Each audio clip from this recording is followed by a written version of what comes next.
समस्त को praise the Lord जय मसीह की मु प्रभु दास रेवरेंड मनोहर श्याम ये ऑनलाइन माध्यम आपण समस्त को स्वागत करुँची मोर प्रिय प्रभु लोक मैंने पवित्र बाइबल गोटे विषय लिखा जाए माथ्यू तार 5 अध्याय तार 48 पदरे जीशु ख्रीष्ट ये प्रकार कहूँ तुम मानकर स्वर्गस्थ पिता जे प्रकार सिद्ध तुम्हें माने से प्रकार सिद्ध हुओ।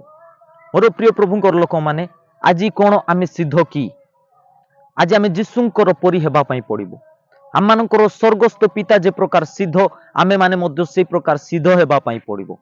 आम मानकर कैरेक्टर आम मानकर चाली चलन आचर व्यवहार सबु किछि सिद्ध हेबा पड़ो।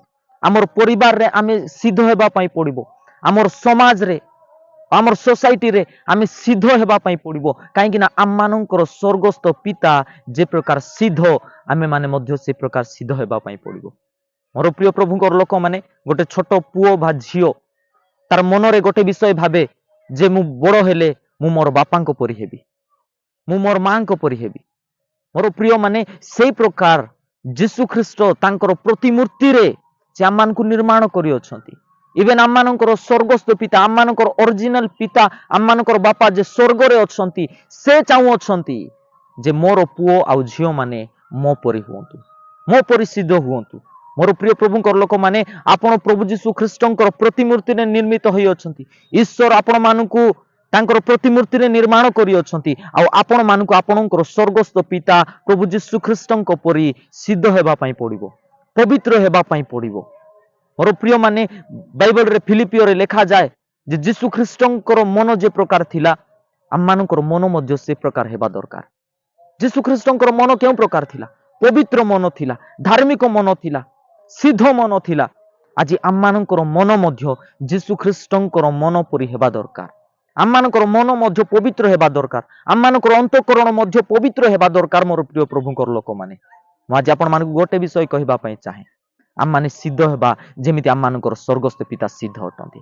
आमे पवित्र हेबा, आमे करेक्टली जीवन बिताइबा, जागतिक प्रत्येक खराब विषय रे आमे आसक्त न हेकि आमे एक पवित्र जीवन बिताइबा, पवित्र जीवन काटिबा, धार्मिक जीवन काटिबा। मोर प्रिय माने देखिबे प्रभु आपण मानकु प्रचुर ब्लेस करिवे जीशुक नाम रे। कहीं वाक्य रे लिखा जाए से तांकर अन्वेषणकारी मानकर पुरस्कार दाता अटंती बोली ईश्वरंकर वाक्य कहे। जदि आपण प्रभु जीशु ख्रीष्टंक चरित्र जदि निज ठारे आणुछंती, प्रभु जीशु ख्रीष्टंकर परी जदि आपण सिद्ध होउछंती, पवित्र होउछंती, तांकर परी जदि पवित्र जीवन काटुछंती ताले मोर प्रिय माने अति शीघ्र प्रभु आपण मानकु स्वर्गीय आशीर्वाद रे परिपूर्ण करिबा पई जाउ अछंती जीशुक नाम रे।